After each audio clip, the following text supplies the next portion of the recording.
Argentina, Uruguay y Paraguay se han postulado para organizar la Copa del Mundo 2030. ¿Es posible? Te lo responderemos a continuación, aquí en Palabra de Gol.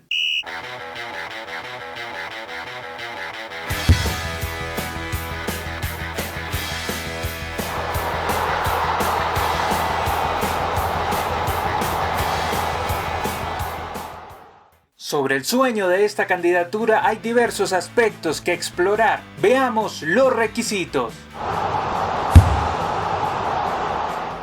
Según la FIFA, actualmente se requiere una capacidad hotelera para 60.000 personas, que son las fijas que van a estar todo el mes en la Copa del Mundo. En general es gente relacionada directamente con la organización, junto a delegaciones y selecciones, pero ojo que esta cifra va a aumentar en 2030 a cerca de 90.000 personas. Asimismo, hoy en día se requieren 64 hoteles 5 estrellas que operen junto a un campo de entrenamiento como sitios de concentración, pero si nos vamos a 2030 serían necesarios 72 hoteles de lujo y ese mismo número de canchas para que los técnicos diagramen sus estrategias. Aparte de eso, los aeropuertos, las vías y las comunicaciones deben estar a la altura de un evento de tal magnitud. Según el INDEC, Argentina tiene hoy más de 6.000 establecimientos de estancia turística o de negocios, repartidos entre cerca de 3.000 hoteleros y 3.000 parahoteleros u hostales, de los cuales un poco más de 400 son hoteles de 5 estrellas. Con un poco menos de 5 millones de unidades habitacionales disponibles, ¿alcanza? A ver, tomemos como referencia la cantidad de turistas entre extranjeros y locales que se movieron en Brasil durante la Copa del Mundo 2014, que según el Instituto Brasileño de Turismo fue de 1.700.000, tal parece que sí alcanza. Pero pues hay que tener en cuenta que serán muchos más en 2030, pues 16 selecciones adicionales no son un tema menor, y mucho menos sus hinchas. Precisamente en este aspecto Pablo Singerman, fundador de la consultora especializada en economía y turismo Singerman & Macon, menciona que Argentina, en términos de infraestructura turística en general, está preparada, pero hacen falta mejoras en algunas plazas del interior porque se recibe mucha gente en poco tiempo. Por el lado de Uruguay tiene una buena conectividad y ha mejorado bastante sus comunicaciones. Asimismo, su infraestructura hotelera y el turismo están dando grandes pasos. De hecho, 1 de cada 15 empleos está relacionado con ese sector de la economía en el país oriental. Paraguay como subsede sí debería avanzar cuesta arriba, pues aunque podría soportar el impacto hotelero para lo que le correspondería albergar, aún tiene un déficit en espacio aeroportuario, comunicación e interconectividad, entre otras necesidades.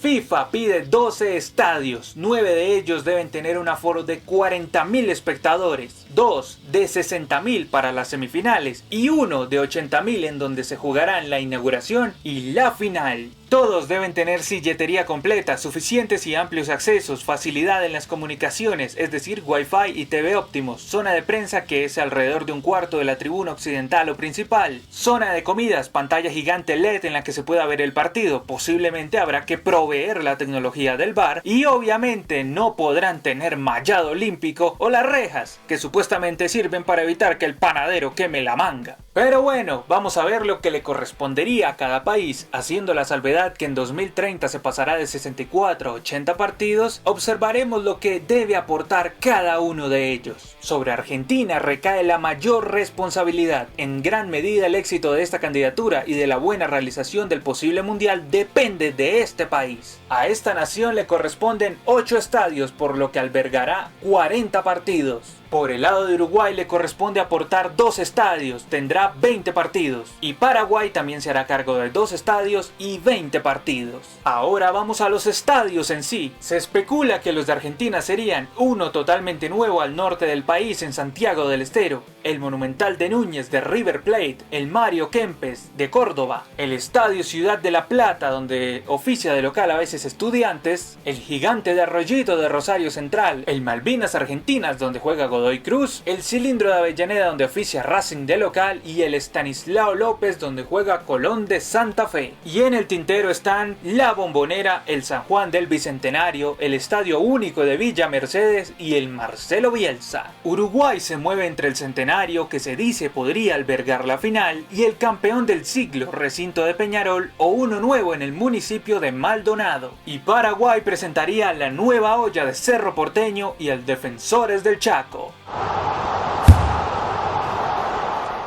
Las exigencias de la FIFA representan un costo muy alto para los tres países. Tomemos como referencia el Mundial 2018. Los rusos invirtieron más de 10.500 millones de dólares. Y eso que estamos hablando de una copa con 32 equipos. Pues con 48 habría que adicionar un poco más. Y eso siendo honestos en todas las operaciones. Sin una gota de corrupción podrían ser 2.000 o 5.000 millones más siendo buena gente. Haciendo cuentas rápidas, para 2030 fácilmente habría que desembolsar 15.000 millones de dólares. Si analizamos este ámbito, los especialistas coinciden que la mejor manera de no terminar en una crisis económica luego del Mundial es tener mucha planeación con respecto a lo que se va a hacer con esos estadios después del evento. Pues como hemos visto en Brasil y Sudáfrica, se construyeron moles de cemento que se usaron un mes y luego se las comió el olvido y la maleza. En definitiva, hay que tener coherencia. Por ejemplo, lo mejor no es construir ningún estadio nuevo, sino remodelar los ya existentes. Pero bueno, digamos que se va a construir un estadio nuevo. Procuren que sea en una ciudad en la que exista un equipo profesional con tradición y que convoque mucha gente. Por favor, no hagan una oda a los elefantes blancos de Manaos y Brasilia. Pero recordemos que ante todo lo importante es la transparencia, el compromiso de los próximos gobiernos en cada uno de los tres países, de los equipos propietarios como River y de las alianzas con la empresa privada.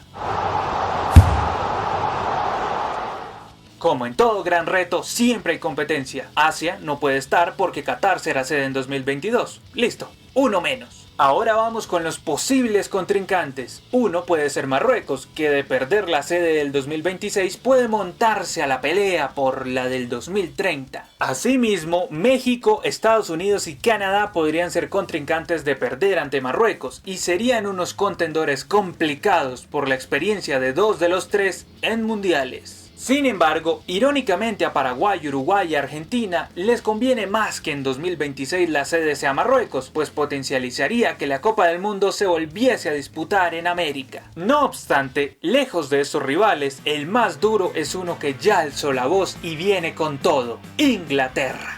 La Federación Inglesa ya se había presentado en la carrera por la Copa del Mundo de 2018, que obtuvo Rusia, y la del 2022 que quedó en manos de Qatar, con la consabida polémica por las sospechas de sobornos que estallaron tras el escándalo del FIFA Gate. Siguiendo con la rotación, el 2030, ni modo, le tocaría a Europa. La plaza para América correspondería a 2026, para la que tendrían todas las fichas Estados Unidos, México y Canadá. Más allá de que Inglaterra quedó en el umbral en 2018 y 2022, el manto de dudas que rodea la elección de Qatar favorece a los que llegaron a última instancia por la puja del mundial que albergará el país asiático. Ahí los ingleses sacan la ventaja. Otra diferencia en favor de Inglaterra es la infraestructura. El fútbol inglés, con la Premier League detrás, ofrece un abanico de escenarios modernos que cumplen con todas las normas FIFA. Lo mismo sucede en cuanto a aeropuertos, hotelería y espacios de entrenamiento disponibles para las 32 selecciones participantes.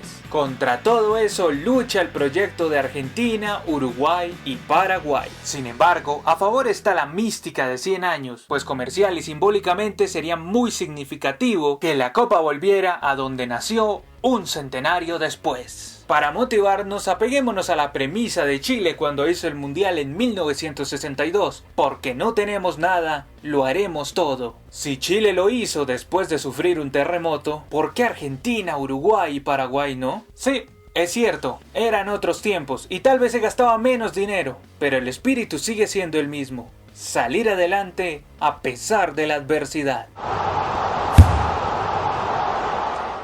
Una de las grandes ventajas del mundial ni siquiera es cuánto dinero queda después de la inversión, pues de hecho no se recupera inmediatamente. Es más, después de este evento se verán grandes pérdidas a corto plazo. Pero el hecho, como dijimos anteriormente, es pensar a largo plazo. Por ejemplo, si remodelamos o construimos un estadio, de paso mejoremos todo el sector con parques, buenas vías de acceso, monumentos que luego podrían ser turísticos como sucedió en Barcelona tras los Juegos Olímpicos del 92. Que esta sea una oportunidad también para construir o renovar la red férrea, los aeropuertos, etc. Es decir, hay que crecer, hay que pensar en grande. Y siento que un mundial es la motivación más linda que hay para dar un salto de calidad. Tal vez lo mejor que le queda a los países es el reconocimiento mundial como ejemplos de convivencia, seguridad y deportividad, además de convertirse en destinos irresistibles para viajar a conocerlos. Por su parte, Simon Cooper en su libro Socceronomics explica que el efecto que produce la Copa del Mundo en el nivel de felicidad de un ser humano promedio es comparable a un aumento inesperado del salario. Si esto se comprobara para los habitantes de las sociedades argentinas, uruguayas y paraguayas, significaría que en términos de felicidad la organización del Mundial 2030 sería equivalente a generar unos cuantos millones de dólares. ¿Cómo evitar terminar como en Brasil? Sencillo, hay que tener buena planeación, ser veedores de los recursos. Recuerden esto, de la ejecución dependen todos los proyectos, ninguno es bueno o malo per se. Mi opinión es que siempre vale la pena hacer un mundial, y más si es en países con un arraigo y una tradición futbolera conmovedora y pasional como es el trío Maravilla, Argentina, Paraguay y Uruguay. Personalmente sería muy lindo ir a ese mundial, pasar en ferry de Montevideo a Buenos Aires para ver los partidos es como una especie de utopía con la que he empezado a soñar. Muchos dicen que ese dinero se podría invertir más bien en escuelas o vías, pero les hablo desde un país en el que nos negaron un mundial con la misma historia. No nos olvidemos que México 86 debió ser Colombia 86 y que Maradona debió haber alzado la copa no en el Azteca, sino en el Campín. A nosotros quienes gobernaban en esa época nos quitaron la fiesta de la Copa Mundial con la promesa de vías y escuelas que al día de hoy seguimos esperando. Así que no coman cuento y Sudamérica con todo por el Mundial 2030.